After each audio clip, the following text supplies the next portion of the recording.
Hi, I'm Charles Wetzel with Film Toledo, and I'm here today with writer and director of Plan B, Brandon Tamburri. Hey, Charles, how are you? Hey, how's it going? How you doing? Pretty good. It's good to put a face to the name. Yeah, it's nice to meet you. Yeah, Oh, nice to meet you as well. you had a lot of responsibilities on set as the writer, director, producer. Can you tell us a little bit about that? Yeah, it was a lot of fun doing all of those things. It was also a lot of work. I'm not sure if I would necessarily do it exactly like that on I'm happy I did it on this one, but I don't know if I'm going to do that on the next one. Yeah. Is there any like fun stories that kind of popped up while you were doing it? There were so many. This was really, I'd say, years in the making of really just trying to get the movie made. A lot of the a lot of the headaches popped up in very early development stages. Just trying to get the financing to make the movie was a very uphill battle, and the shoot was a little chaotic as well. A lot of fun. It's always fun shooting a comedy movie, but at the same time, we did the whole movie in 15 days. And like we just mentioned, I produced the movie as well. So there were certain things where speaking to actors, having a creative conversation, and then some kind of finance producing related thing popped Right. up, and I had to put on my producer hat and figure that out as well because I was our only producer that was on set. Oh, wow. So you had a lot of responsibility on set then. I did, yeah. So what was it like working with John Heater? So it was awesome working with him. I grew up watching his movies, like you just mentioned, Napoleon Dynamite, and then Blades of Glory, Benchwarmers. He's really done so many classics. And Mm. again, I grew up watching him, and when I wrote this script and created this character, he really was one of the people that I had in mind for the role. So to be able to actually get him was was awesome in itself. And then just be able to work with him and see how collaborative he was and how really just nice of a guy he is and how easy he is to work with. It was just a overall really good experience. Was there anything specific about his performances or like the things that he's done in the past that made you think of him for this role? So he's kind of known for playing these like quirky, like kind of nerdy, awkward characters. And that's really just how I envisioned the character of Evan. Evan's not your prototypical leading man, especially in a romantic comedy. He Hmm. really is a little bit of an oddball. So John Heater just has an awesome track record of playing those kind of characters, Yeah. and yeah, I had seen him do similar roles before, so I knew that he had it in him. And can you tell us about working with Jamie Lee? Working with Jamie was great. I was such a big fan of Crashing on HBO. When that came on, I watched it every week. I'm just a huge comedy fan, love stand-up comedy, and she really was one of the highlights of that show. Hmm. And while I was originally writing this first draft of the script, that's when Crashing actually was airing. And I remember just watching that show and just thinking that Jamie was such a good actress and funny comedian. So I kind of always had her on like casting lists, and then to actually be able to get her was great. And she again very collaborative and super funny and just brought a lot of she brought a lot to the character, I think. So you previously worked with National Lampoon and the National Lampoon Radio Hour on Roku. Can you talk about that a little bit? Yeah, absolutely. So prior to starting my company Joke Zero, I did some work for National Lampoon. I had really produced and or directed a bunch of different projects, whether they be podcasts, live comedy shows that we were producing, and then of course the National Lampoon Radio Hour, which was a lot of fun to work on. So we made a podcast of it. We also did a sketch comedy series that ended up getting picked up by Roku. And we did a comedy special for it as well. So it was just a lot of fun. A lot of those comedians that we were working with have gone on to bigger and better things. Cola Scola was in it, and he's now got really the hottest show on Broadway. Hmm. Um, Aaron Jackson was in it, and he starred in a really wrote and starred in an A24 movie recently. And we had some, I'll say, guests every week as well that were a little bit higher profile. Rachel Dratch was one of them. We just had some really funny people working on that project, so it was awesome to be able to be involved and just be in a room with people that funny. That that sounds like a really awesome experience. Is that like one of your favorite parts of like the writing, producing kind of thing is getting to work with all of these like, these big names and these really big comedians? Because like, when you watch them and you listen to them, you are always thinking like, man, I wonder what it'd be like to like have a conversation with that guy. Yeah, I'd say that's definitely one of my favorite parts of just working in comedy. Because I never, it's not like I grew up necessarily wanting to be a filmmaker. I loved movies, wanted to work in film to some level, but I mainly wanted to be a comedy person. So comedy really is my interest. So being able to work with just such talented comedic actors is definitely a pleasure and a highlight of any kind of work that I do. So I also have here that you're an associate producer on Hereditary. Is that the A24 film you were talking about? Yeah, yeah, it was. So that actually was not the A24 film I was talking about. I'm drawing a blank on the name of that one. I wasn't involved with that. That was just one of the cast members from Radio Hour. Uh, Oh, okay. but but I was involved with Hereditary as an associate producer. So I was essentially working for a production company at the time that ended up just producing Hereditary. And I got pulled into it. It's a little bit out of my wheelhouse considering it's a pretty extreme horror movie. And again, I'm a comedy person, but it Right. really was just a great experience being able to work on that movie. I think I was like 22 or maybe 23, and to be able to just one work on a movie that did that well was one thing in itself, but just also to be able to see what goes into actually making an independent film because a lot of people don't realize, but Hereditary was a completely independent film that was made, went to Sundance, and got picked up by A24. And A24 gave it a wide release. So it really was like a lower budget. Wait, when I say lower budget, it was millions of dollars more than Right. Plan B cost. But in the grand scheme of things, it was a low budget independent horror film and it ended up making over $80 million at the box office, which was Oh, really wow. I unfortunately didn't didn't get any of that, Ah. but at the same time, it was just really cool to be able to ride that wave, and also it gave me a little bit of credibility as someone working in the film industry just to be involved with a project that a lot of people know and a lot of Hmm. people really love that movie still. Well, plus, like when you're young like that, like credibility really matters because a lot of people treat younger people like they're inexperienced. So getting a chance to prove yourself and like go out there and like really do it and show people what you're worth, like I think that's always a really great opportunity. So, do you have anything in development that you can share with us? In terms of films in development, I have a couple scripts that I've written. Nothing that's super close to production. Hopefully, Plan B comes out and people enjoy it, and I can get to make another one. But nothing super close to being ready to go. Unfortunately. So I know you talked a little bit about casting. We talked about some of your leads earlier. Can you discuss like some of your casting process? Like how did you get these people? How did you find them?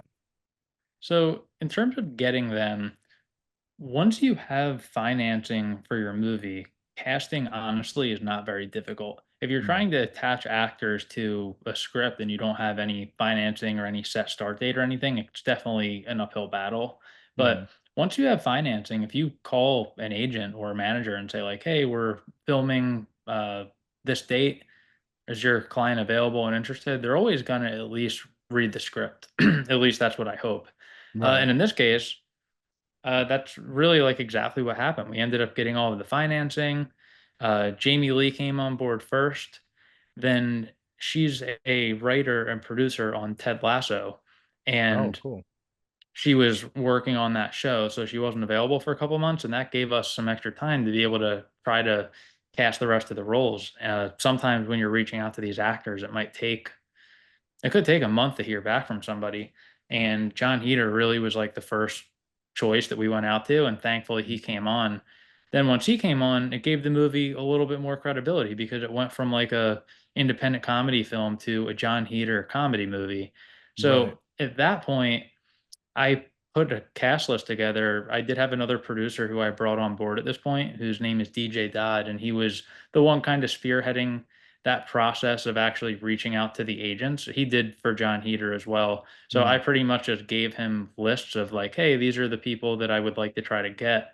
DJ reached out to the reps, and honestly, all of them did it. We didn't really get any passes, which was Oh, a wow. really great experience. Just everyone seemed to really respond favorably to the script and yeah, I think the casting process for this was much easier than than a lot of other projects. Because usually you get a lot of people turning down the script and even maybe coming on board and then dropping off after the fact. Right. But yeah, it was definitely an awesome process getting to work with everybody. So everybody you got was your first pick. You didn't have any like you didn't have to do any second picks or anything like that. Um, There definitely were like people who I'd say there were like conversations like, hey, we have like 5 ideas, and we ended up like maybe not making offer. You can't really make an offer to more than one person at once. Hmm. But yeah, we got John Heater. I really don't think I don't think we made offers to anyone for the supporting cast that actually passed. I think we like Tom Berenger, Shannon Elizabeth, Kate Flannery. Hmm. I believe that we just went out to them and they wanted to do it, and then that was it. It's always nice when everything just kind of comes together. So you said this one is like kind of like a low budget indie film. I do like a lot of indie film too, and one of the things we always deal with is locations. Did you have any issues with locations, or was that pretty smooth too? We had a lot of issues with locations. Oh, did Uh, you? so we filmed in New Jersey, which is where I live currently and where I grew up. And originally, like I mentioned, I was trying to shoot the movie in one point of time. Then Jamie wasn't available for a couple months, so it kind of gave me a lot of free time where I knew the movie was happening, and I didn't hire a location scout or anything. I just did all of the location scouting myself. Let's add And that to your credits too. I could add that to my credits. I don't know if I want that credit though, just because I didn't do the best job. We got some really great locations for the movies, but there were probably 2 or 3 locations that I kind of signed up for, and some of them we even paid for and lost money on that we ended up not actually filming in Oh because there were wow. certain issues that I didn't necessarily think of when I was doing these location scouts. Because I'm a writer and a director, I've never really been involved with the locations that much. So I'm going in and being like, wow, this is it. This looks amazing. This is where I want to shoot. Right. But then as we're actually in production and there's a crew of say like production designer and production supervisor and people like that that are going to the locations a couple days in advance, they're like, "Hey, like where are the 40 extras going to park?" Like I didn't really think about that. Yeah. And there was a maybe like I said 2 or 3 spots that it just unfortunately didn't work out, and we had to last minute find a new location. And we ended up finding everything we needed, and all the locations we used are great. But I'd say also just you mentioned like the low budget indie factor of it. I hope that everyone that just watched the movie now doesn't necessarily see that because we do have a lot of locations which I'm proud of. There was so many company moves, which I wouldn't recommend for any people who are filmmakers that are watching this right now. But Mm. we had a lot of company moves, a lot of extras in certain scenes. Definitely, it definitely was a lot to handle, but I think we managed pretty okay. When you submit films to film festivals, it's kind of a process. Can you tell us a little bit about your experience with that? Yeah, so there's actually 2 parts to that answer. So right now, we have played at several film festivals over the last 2 weeks, and the purpose of these have really just been to promote the movie and spread awareness. So we Mm. have actually sold the movie to a distributor, and this is technically our opening weekend. The movie Mm. is officially coming out September 27th, so really, again, it's our opening weekend. We did Cool. actually play at a film festival called the Mammoth Film Festival, which was in March. When we Mm. did that, we did not have distribution at that point. So the process for that is that you hopefully get into a good festival and you really can just go on Film Freeway and submit. Mm. And if your film plays well at that festival, it definitely can help build awareness from sales agents and distributors who attend the festivals. And at that point, maybe you get a distribution offer. We didn't necessarily get that at the Mammoth Film Festival, Mm. but it definitely was cool to be able to go to a festival where there was some industry. It was a really great community at Mammoth. Mm. So we kind of had that premiere at Mammoth. Not long after Mammoth, we ended up getting a distributor.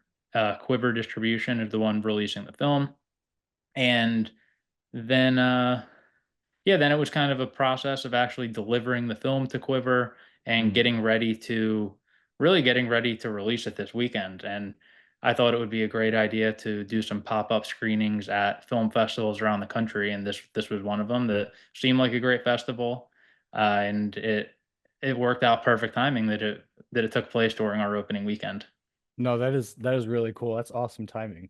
Well, now we feel special having it at the Maumee. Um, actually, that's what I was gonna move on to next. You talked a little bit about distribution plans. So where are people gonna be able to see this then? So people are going to be able to see it right now on video on demand and digital platforms. So pretty much anywhere where you can buy or rent a movie, it Mm. should be available, whether it be Apple, like iTunes, Amazon, Google Play, Microsoft. Fandango slash Voodoo is one of them. There's a bunch of different digital platforms nowadays where you can go and just buy or rent the movie.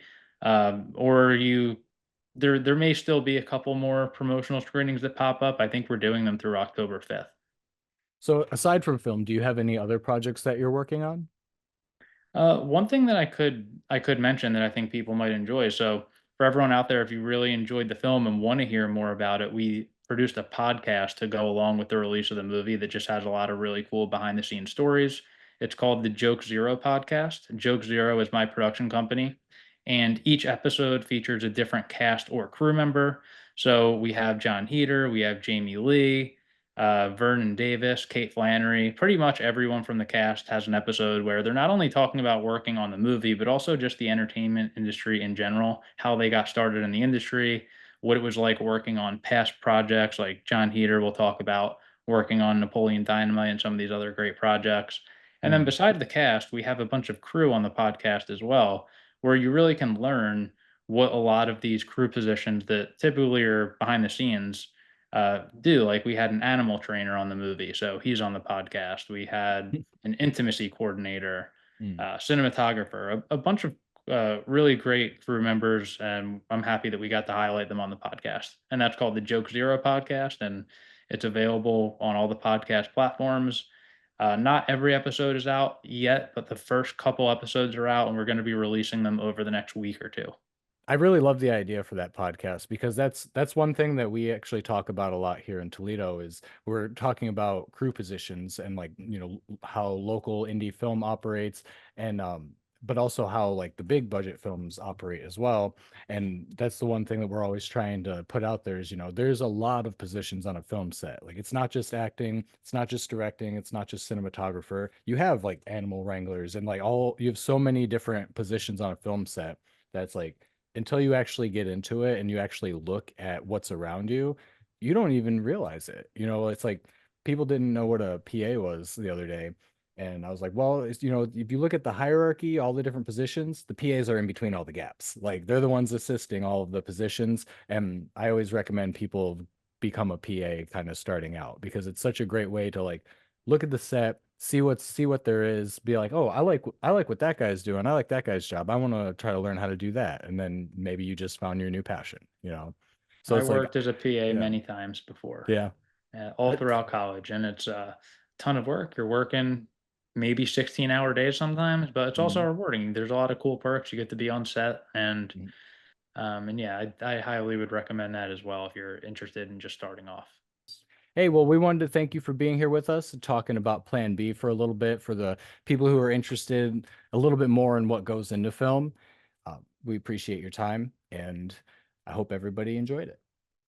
We'll talk See to you, you later. Chance. Thanks See ya. again. We'll see you.